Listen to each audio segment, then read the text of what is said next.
and welcome to the Bossed Up Podcast, episode 463. I'm your host, Emily Aries, the founder and CEO of Bossed Up. And as of a few weeks ago on this very podcast, I shared that I am expecting my second child due this September, just like my first, and just like myself. September's going to be a busy month for birthdays in my house. But the countdown is officially on, right? We just have a few weeks left, it feels like, already. And I'm recording this at 23 weeks pregnant in early June. And one of the things that's been really striking to me, just in my own head, honestly, is how differently I feel like I'm approaching the whole preparing for maternity leave concept. Back in 2021, when I was expecting Max, I did a lot of episodes on motherhood and work, trying to really prepare as best I could, reading a lot of books, interviewing a ton of experts, thinking about work-life balance, thinking about all kinds of things, and still I felt woefully underprepared when Max came along. This time around, I honestly am feeling a lot more confident. Not that I know what kind of baby I'm going to get, but that I know whatever comes our way, whatever happens next, there are ways that I can be prepared to lean on my support systems more and really think about how we will navigate what comes next. I would be very curious to hear from parents who have more than one child already, parents who've decided to have one and only, or folks who are on the fence about having children at all, like how you would react to this. But there are three main ways that I am approaching the second maternity leave a little differently than the first. My first main point here is saving for childcare.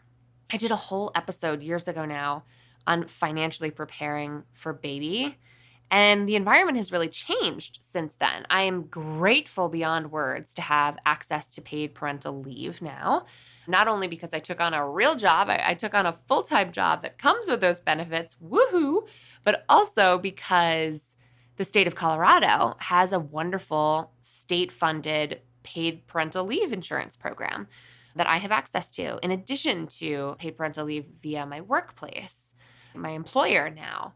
And so even as a small business owner and employer myself, we all have access to great benefits that I didn't have the first time around. That is huge in terms of cost savings for me and my family, and I'm super duper grateful for it.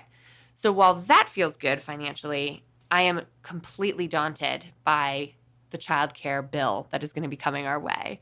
I was doing the math on like what our plans could be and what they might look like for next year, knowing that Max is in full-time daycare that is really just early childhood education. It's not just daycare. It's like school that he absolutely loves at a provider that I absolutely adore, but that costs $1,700 a month.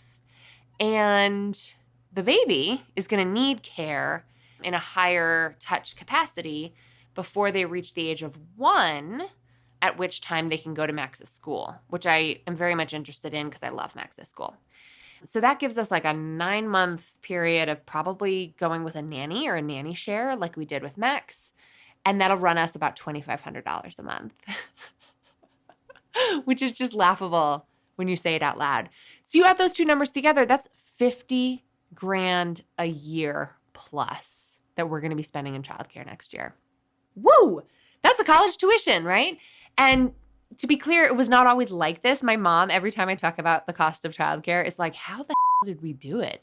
And I have to remind her that back in 1990, when she had me and my older brother in the 80s, and then a couple years later, a decade later, actually in 97, she had another child, my little brother, Ethan, and then a year later, another child, her fourth child, Isabel. You know, the four of us were not only in a much different situation in terms of having neighbors who could provide free care after school, but childcare costs were just radically different. There was a fascinating study out of the Bureau of Labor Statistics, the BLS Consumer Price Index Analysis, and they found that since 1990, childcare costs have risen 214%. 214%, which is faster than the cost of anything else. Like anything else in America, housing, groceries, all other items, childcare costs are like way higher on this crazy looking chart that I'm looking at that I'll put into today's blog post. And that was a survey done in 2021, 3 years ago now. I wonder how much more that has increased since this first came out. And I did an entire episode on the economic impact of America's lack of affordable childcare. And it's very real. I'll link to that in today's show notes as well. But I am spending every ounce of financial privilege that I have right now on squirreling away a nanny fund for the baby in the first year of their life. Because childcare costs starting next year for my family will be astronomical. And I know that. I'm clear-eyed about that. That's part of the reason why I have increased my income by getting a full-time job in addition to running this business. And I'm very grateful that I feel able to do that, but holy moly, just barely. Just barely. And I'm really excited to be a mom of multiple children. I'm really excited to grow my family. I really love having a family. And that childcare bill is so freaking prohibitive for so many of us that I can understand and fully respect people's choice to not pursue this. I just wonder, is it really a choice? Is that really a personal choice if the system makes it so financially impossible for people to access what they need to both have a child and work? Because guess what else? I love working. Just to be clear, I love being a mom and I love working. And I love that Max has quality childcare. I think $1,700 a month in Denver is actually pretty affordable too, but it just, that shit adds up, and our household is going to be feeling that for the next few years, no doubt. So the bottom line here is I'm less financially focused on saving for my own self-funded parental leave, thank God, because I have access to benefits this time around.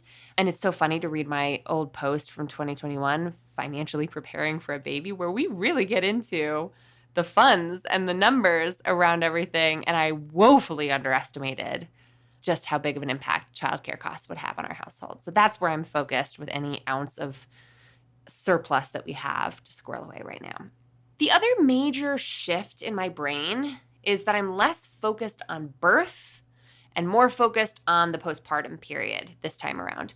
I mean, I've talked at length with Brad about this, but last time around, I was so fixated on birth as this like marathon finish line to get to at the end of pregnancy that it was actually really hard for me to envision whatever the was about to come next. And looking back, I mean, man, did postpartum just slap me in the face on so many different levels. But what I'm trying to do this time, I'm not trying to ignore birth. I had a great birth experience last time, and I hope for the same this time around. I'm trying to do all the things and all the stretches and stay active and eat dates and all that stuff. And I'm trying to do all the right things to prepare my body as best I can, but I also know how very little control we have over how birth turns out. Instead of focusing so much on birth, I'm really thinking a lot about how can I set myself up to actually enjoy the postpartum period.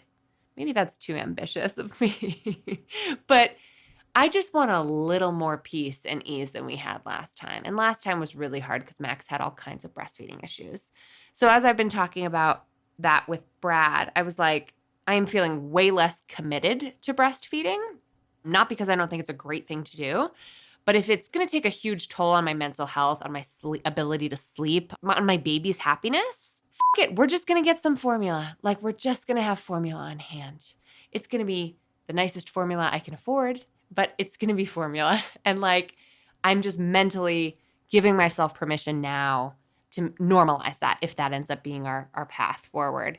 I'm also thinking of beyond like the postpartum period as it relates to breastfeeding, just about support in general. You know, we didn't do a registry. We had a baby shower for Max, but it was more of a party and it was awesome and I loved every moment of it.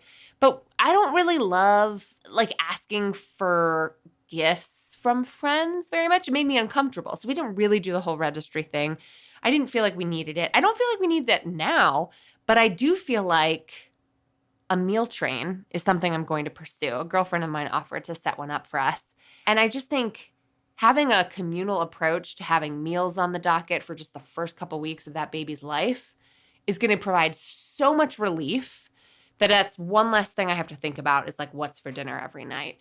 And if that means we have to look into like paid meal services, I'm definitely exploring that as well as a substitute to getting to the grocery store with a newborn and a toddler. It just does not seem feasible. And it also just means I'll be more thoughtful when it comes to asking for help from my amazing support network here. I am very lucky to be surrounded by family. My parents, my little sister, my little brother are all nearby. And I truly didn't know what to ask of them last time.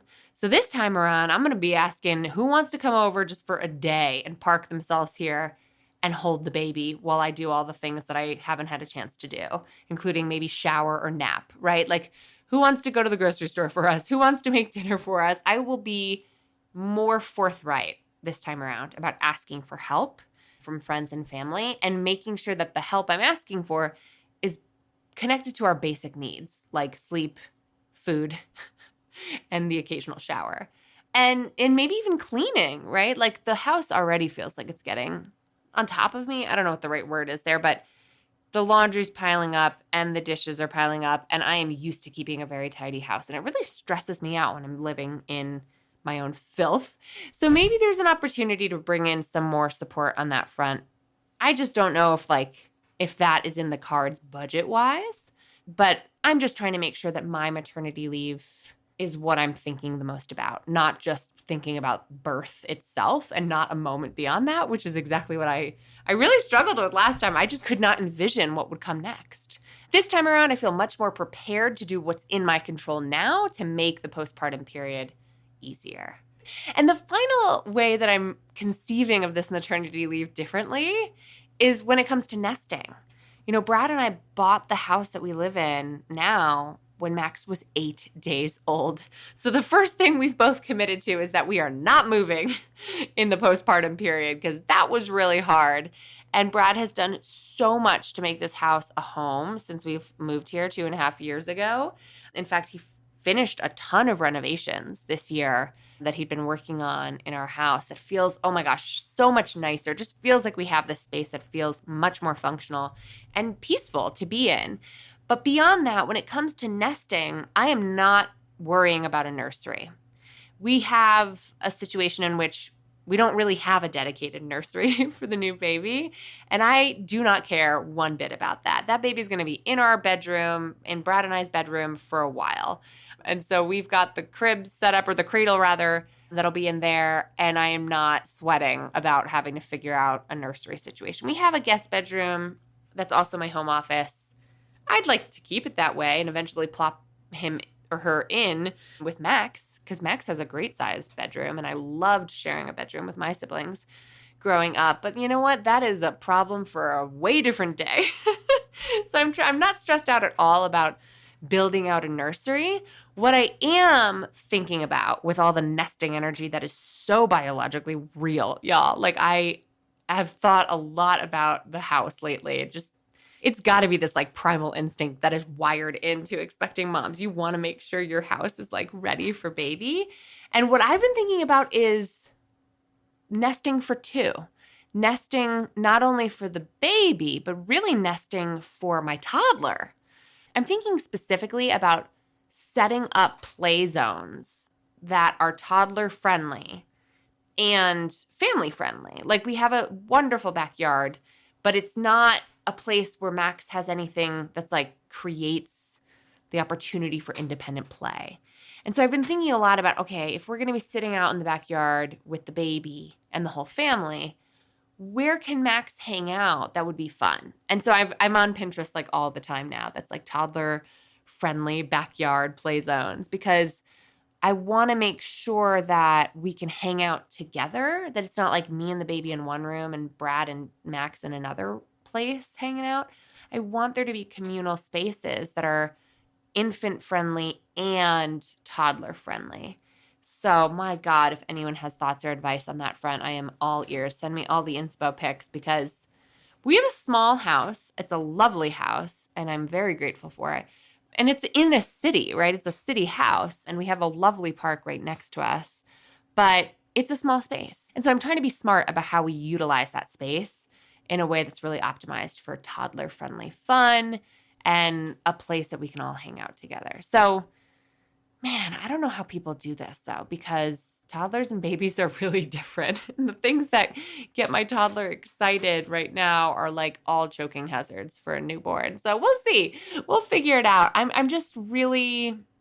trying to be a lot more gentle with myself this time around and less ambitious, which is not like me. In fact, I have to restrain myself in terms of ambition at this time in my life. I'm like, just chill. Maybe we can try that for just a moment and see how that goes. But yeah, that's how I've been really approaching this process differently. I'd be very curious to hear from you if you've been here before. What did you do to set yourself up for a peaceful parental leave? And this is interesting from either a man or a woman's perspective. So I'd be curious for both. Like, what are you most grateful for that you did ahead of the arrival of baby? Stocking your freezer, prepping as best you can to try to make that pretty intense time in your life that feels like a blur in retrospect a little less intense.